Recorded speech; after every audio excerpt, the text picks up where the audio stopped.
1975 and 1979. Here, all of us has witnessed the suffering, and it's not a normal suffering. It's a brutal one. Injustifiably, brutally happened to at least 20,000 victims who were killed around this area. Usually, every year, we Cambodians, especially those who practice Buddhism, they come here to pay honor to the departed ones by praying, chanting, inviting the monks so they have the chance to perform merit through offering charity, observing five precepts, and also mental cultivation, meditation, praying for peace with the departed ones. It is indeed a sad story what has happened, but it is also a good lesson for today. People learn from their mistakes, not to repeat again. And this thing not only happened in Cambodia, but many places around the world happen the same way.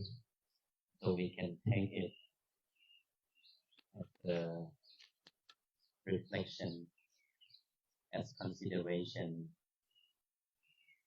As a human beings, we are born the same. So we shall receive the same right to life. Nobody should kill one another. We all love our life. So do others. In the first precepts of the five principles in Buddhism, that is Panatipata Veramani, no killing any kinds of living creatures. This is the first basic principle in Buddhism. When a person proclaims that he or she practices Buddhism, they shall refrain the intention to killing life. This is the first fundamental precept. But unfortunately, some people, they don't keep that in mind. They don't apply it to their daily life. That's why we see as a result of hatred, lots of lives have been killed. So today I'd like to take this opportunity to explain according to Cambodian culture that is very rootedly connected with the Buddhist traditions, how we pay honor to the departed ones. In the teachings of Buddhism, we believe in merit, or another term we can call wholesome deeds. Wholesome deeds, or the merit that we accumulate out of good volition through body, speech, and mind.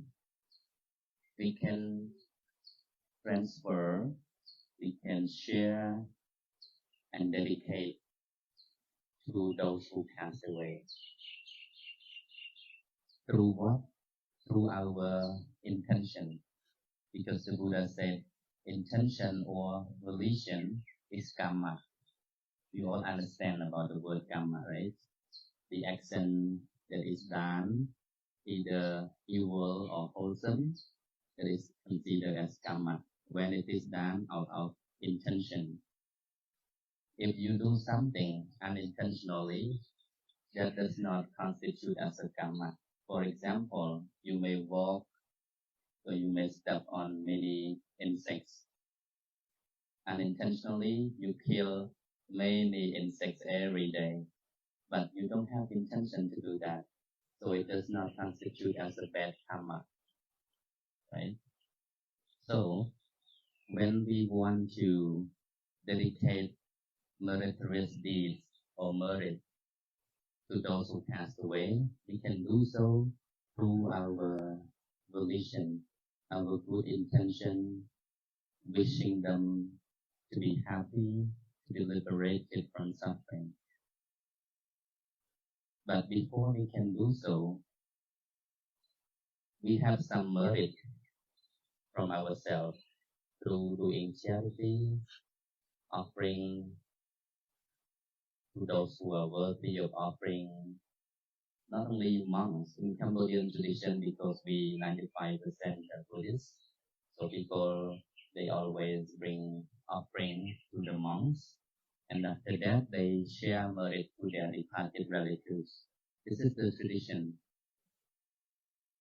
We can wonder, how does this merit transfer to the departed ones, because we don't know where they might have been reborn or where they may have taken rebirth, In our teachings of Buddhism, we believe that good karma, good action that we have done, we can transfer to our departed ones simply by saying, either in your mind or saying verbally, like, by the power of my good deeds, may my departed relatives be rejoiced in this merit.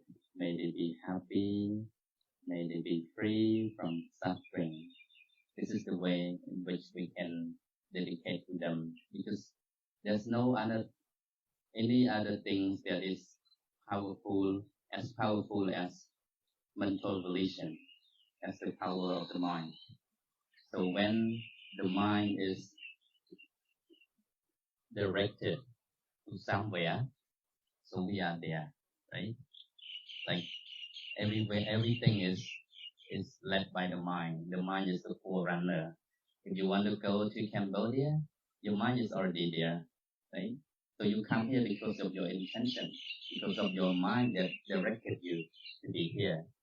So in the same way, to those that we cannot see, like the departed one, we don't know where they might have been reborn. And those who have died here, in some way, there may be some relation to us. Who knows? The Buddha said, in this whole universe, there is nobody that are not relatives to one another. So we should not harm one another. We should respect everybody, every life.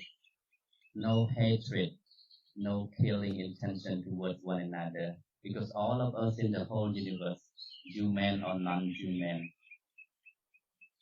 female or male or whatever, might be related in some ways. Like me, I'm a Cambodian. Maybe in the past I might be American, who knows? And you may be Cambodian in some lives, or maybe reborn in somewhere. We don't know, but there are some connections.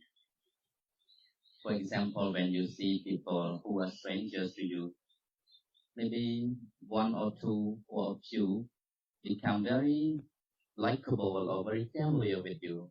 Sometimes you even feel like, I think I have seen this person before. You may have this kind of feeling, especially for people over 40 years of age, have more experience. I myself have experienced that. Sometimes I met strangers who I never met before, but I feel like, very friendly, very close, and, trustworthy. We can always share things with. So we don't know. So I believe in the teaching of the Buddha in one discourse that he said, we are all relatives in some lives. So we should not hate one another.